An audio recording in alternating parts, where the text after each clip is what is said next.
అనగనగా ఒక ఇంట్లో అత్త ఉండేది. తనకు 6 కొడుకులు. అత్త పేరు సత్యమ్మ. కాని ఎప్పుడు సత్యం మాట్లాడేదే కాదు. ఎప్పుడు అబద్ధాలే మాట్లాడేది. పేరులో మాత్రం సత్యం ఉంది. కాని మాటల్లో ఎప్పుడు అబద్ధాలే ఉండేవి. సత్యమ్మ 6 కొడుకుల పేర్లు రాము, సోము, రాజు, రవి, భార్గవ్, రాకేష్. ఇందులో 5 కొడుకులు అనగా రాము, సోము, భార్గవ్, రాకేష్, రవి ఏ పని చెయ్యకుండా ఉండేవారు. చాలా సోమరిపోతులు. 3వ కొడుకు అయిన రాజు మాత్రం ఎప్పుడు పనిచేస్తూ కష్టపడుతూ ఉండేవాడు. చాలా తెలివైన వాడు, కాని అమాయకుడు. ఒక్క మాటలో చెప్పాలంటే వాళ్ళ ఇల్లు మొత్తం 3వ కొడుకు అయిన రాజు సంపాదనతోనే నడిచేది. రాజు ఎప్పుడు ఏదో ఒక పని చేస్తూనే ఉండేవాడు. వచ్చిన డబ్బుని తన తల్లికి తెచ్చి ఇచ్చేవాడు. తన దగ్గర ఏముంచుకునేవాడే కాదు. సత్యమ్మ అందరు కొడుకులకు వివాహం చేసింది. 6 కోడళ్లలో 5 కోడళ్లను మాత్రమే ప్రేమగా చూసుకునేది. అనగా రాము, రవి, సోము, రాకేష్, భార్గవ్ వీళ్ళ భార్యలని ప్రేమగా చూసుకునేది. ఎందుకంటే వీళ్ళు కొంచెం ఉన్నవాళ్ళు అని. కాని రాజు భార్య చాలా పేదామె. ఆమె పేరు రాణి. రాణిని మాత్రం ఎప్పుడు ప్రేమగా చూసేదే కాదు. ఈ కోడళ్ళు మరియు అత్త కలిసి ఎప్పుడు రాణిని హేళన చేసేవారు. ఎప్పుడు ఏదో ఒక విషయంలో బాధ పెట్టేవారు. అయినా కూడా రాణి మనవాళ్లే కదా అని సర్దుకుంటూ పోయేది. ఒకరోజు అత్తయ్య ఇలా అంటుంది కోడళ్లతో, ఏమే కోడళ్ళారా, ఇక్కడికి రండి అని 5 కోడళ్లను మాత్రమే పిలుస్తుంది. అప్పుడు 5 కోడళ్ళు వచ్చి ఇలా అంటారు, ఏంటత్తయ్యా చెప్పండి. అత్తయ్య అంటుంది ఇలా, రోజు పెళ్లి ఉంది, అందరూ చాలా చక్కగా రెడీ అయి రండి, ఎందుకంటే అది ఉన్నవాళ్ల పెళ్లి, చాలా కోటీశ్వర్లు వాళ్ళు. సరే అత్తయ్య, మేము చక్కగా రెడీ అయి వస్తాం అని వచ్చి అత్తతో ఇలా చెబుతుంది. ఏంటత్తయ్య, కేవలం వాళ్లకు మాత్రమే రాని అంటున్నారు, నేను రాకూడదా? నేను కూడా వస్తాను అత్తయ్య అని అంటుంది రాణి. అత్తయ్య ఇలా అంటుంది, నువ్వు వద్దు రాణి, ఎందుకంటే అక్కడికి చాలా కోటీశ్వర్లు వస్తారు. వాళ్ళ ముంగట నువ్వు వస్తే నా పరువు పోతుంది, ఎందుకంటే నువ్వు చాలా పేదామెవి. అలా సత్యమ్మ అనగానే మిగతా కోడళ్ళు అందరూ రాణిని చూసి నవ్వుతారు. దాంతో రాణికి బాధ కలిగి ఇంట్లోకి వెళ్ళి చాలా ఏడుస్తుంది. అత్తయ్య 5 కోడళ్లను తీసుకొని నవ్వుకుంటూ పెళ్లికి వెళ్ళిపోతుంది. రాణి ఏమో ఇంట్లో ఏడుస్తూ ఉంటుంది. అప్పుడే రాణి భర్త అయిన రాజు వస్తాడు. వచ్చి ఇలా అంటాడు, ఏమైంది రాణి, ఎందుకు ఏడుస్తున్నావు? రాణి ఇలా అంటుంది, చూడండి మీ అమ్మ నన్ను ఎంతలా అవమానపరిచిందో. తన 5 కోడళ్లను తీసుకొని పెళ్లికి వెళ్ళింది, నన్నేమో తీసుకొని వెళ్ళలేదు. ఎందుకని అడిగితే నేనేమో పేదామెనంట, అక్కడ కోటీశ్వర్లు వస్తారంట, నేను వారితో సమానం కాదంట అని చెబుతూ రాణి చాలా ఏడిచింది. అప్పుడు రాజు రాణితో ఇలా అంటాడు, అమ్మ ఇలా అన్నదా? అసలు వాళ్ళు కూడా పేదవాళ్లేగా. నేను సంపాదించి ఈ ఇల్లు కొన్నాను, వారికి నా డబ్బులనన్నీ ఇచ్చాను. ఆ డబ్బులతోనే కదా వాళ్ళు ఈరోజు నగలు, చీరలు అన్ని కొనుక్కున్నారు. వల్ల ఈ రోజు వాళ్ళు ఈ స్థాయికి వచ్చారు. అలాంటిది ఈ రోజు నిన్ను తక్కువగా చేసి మాట్లాడుతారా? వాళ్ళు రాని, వాళ్లతో మాట్లాడుదాం అని అంటాడు రాజు. పెళ్లి అయిన తరువాత అత్తా కోడళ్ళు నవ్వుకుంటూ ఇంటికి వస్తారు. అప్పుడే రాజు వాళ్ళని ఇలా అంటాడు, అమ్మా, రాణితో ఏమో చెప్పావంట కదా?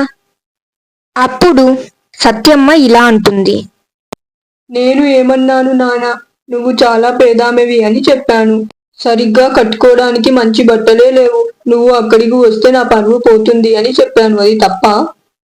అప్పుడు రాజు ఇలా అంటాడు, రాణి దగ్గర బట్టలు లేకపోతే ఏంటమ్మా, నీ దగ్గర ఉన్నవి ఇవ్వచ్చు కదా. నేను నా డబ్బులతోని ఎంతో ఇష్టంగా కొనుక్కున్నాను నాయన, అది రాణికి ఎలా ఇస్తాను? అలా ఎలా చెప్తావు అమ్మా? అవన్నీ నా డబ్బులే కదా, నా డబ్బులతోనే కదా నువ్వు కొనుక్కున్నావు. ఓయమ్మో, నా డబ్బులా? ఎంత పెద్ద మాట అన్నావు. ఇంకా నయం, ఇల్లు కూడా నీదే అనలేదు. అనలేదు ఏంటి అమ్మా, నిజంగా ఇది నా సంపాదనతోనే కొనుక్కున్న ఇల్లు కదా. ఓయమ్మో, చూడండిరా, రాము, రవి, సోము, భార్గవ్, రాకేష్, ఇదంతా తన ఇల్లేనంట. మనం ఇలాగే ఉంటే ఇల్లు కూడా కొట్టేసేటట్టున్నారా? అమ్మ అలా చెప్పడంతో ఆ 5 కొడుకులు రాజుపై గొడవ పడడం మొదలు పెడతారు. వాళ్ళు ఇలా అంటారు, ఏంట్రా ఇది నీ ఇల్లా? ఎప్పుడు సంపాదించావు నువ్వు? మా కష్టంతోటి సంపాదించుకున్నాం మేము అని అందరూ అరుస్తూ అనడంతో రాజు గుండె పగిలిపోతుంది. ఎప్పుడు నా అమ్మ, నా అన్నలు, నా వదినమ్మలు అని తాను సంపాదించిందంతా వాళ్ళకే తెచ్చి ఇచ్చేవాడు. తన పేరు మీద ఏది దాచిపెట్టుకోలేదు. రాజు చేసిన ఒకే ఒక పెద్ద తప్పు వాళ్లను నమ్మి తన సంపాదన అంతా వాళ్ళ చేతిలో పెట్టడం. తన పేరు మీద కూడా ఆ ఇల్లు చేపించుకోలేదు. మనవాళ్లే కదా అని అమ్మ మరియు అన్నదమ్ముల పేరుపైనే ఆ ఆస్తిని మొత్తం చేపించాడు. అందుకే ఈ రోజు నీ పేరు మీద ఇల్లు కూడా లేదు, ప్రూఫ్ చూపించు అని అంటున్నారు. దాంతో రాజు గుండె పగిలిపోయింది. వాళ్లను ఎంతో ప్రేమగా చూసుకున్నాడు. కానీ మన అనుకునే వాళ్లే ఈ రోజు రాజుకి పగవాళ్ళు అయ్యారు. ఆ క్షణం రాజు వాళ్లతో ఇలా అంటాడు బాధతో, ఈ ఇంట్లో ఒక క్షణం కూడా నేను ఉండను. ఇది నేను కష్టంతో సంపాదించుకున్నాను. ఇక్కడ కాకపోతే ఏంటి, ఎక్కడికి వెళ్ళి అయినా నేను కష్టపడి సంపాదించుకొని మళ్ళీ ఎదుగుతాను. నేను లేకుండా మీరెలా బ్రతుకుతారో నేను చూస్తాను అని బాధతో తన భార్య రాణిని తీసుకొని ఆ ఇంట్లో నుంచి వెళ్ళిపోతాడు. రాజు రాణి ఇంట్లో నుంచి వెళ్ళిపోగానే సత్యమ్మ ఇలా అంటుంది, పోని పీడ పోయింది. ఇలా అంటుంది సత్యమ్మ. వాళ్ళు సంతోషంగా రాణి రాజు ఇంట్లో నుంచి వెళ్ళిపోయారు అని పార్టీ చేసుకుంటారు. ఇక్కడే మొదలవుతుంది వీళ్ళ అసలు కథ. రాజు ఇల్లు వదిలి ఒక చిన్న ఇల్లు చూసుకొని పిల్లలతో చాలా సంతోషంగా బ్రతుకుతున్నాడు. వీళ్ళు మాత్రం రాజు ఉన్నన్ని రోజులు రాజు సంపాదన మీద బ్రతికారు. రాజు వెళ్ళిపోగానే ఇక మమ్మల్ని అడిగే వాళ్లే లేరని ఆ 5 కొడుకులు అనగా రాము, సోము, రవి, భార్గవ్, రాకేష్ తాగుడికి బానిసలైపోతారు. ఏకాటలు ఇవన్నీ ఆడి ఉన్న సంపాదనను అంతా పోగొట్టేస్తారు. సత్యమ్మ మరియు వీళ్ళ భార్యలు చాలా ఏడుస్తారు. ఎందుకిలా చేస్తున్నారు అని అడిగితే వాళ్ళనే కొట్టడం మొదలు పెడతారు. చివరికి ఇల్లు కూడా పోతుంది. ఒక చిన్న గుడిసెలో ఉంటారు. తినడానికి కూడా తిండి ఉండదు. రాజు మాత్రం మంచిగా సంపాదించి ఒక పెద్ద బంగ్లా కట్టుకుంటాడు. కోటీశ్వరుడు అవుతాడు. సంతోషంగా జీవిస్తాడు.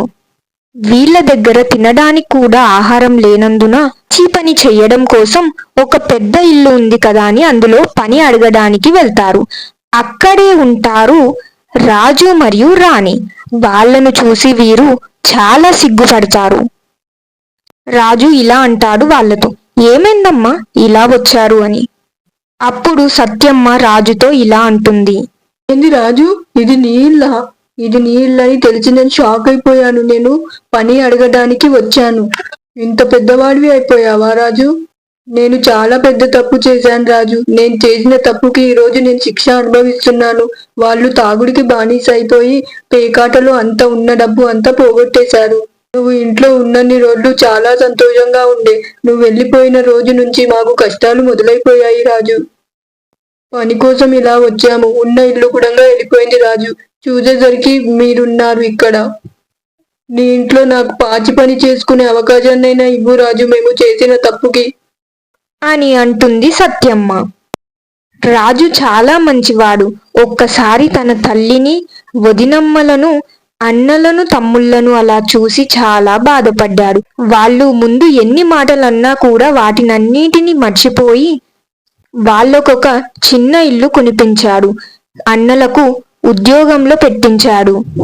అలా వచ్చిన సంపాదనలో వాళ్ళు బ్రతకడం మొదలుపెట్టారు. పెళ్లికి వెళ్లే సమయంలో అత్తకు మరియు కోడళ్లకు సరిగ్గా బట్టలే ఉండవు.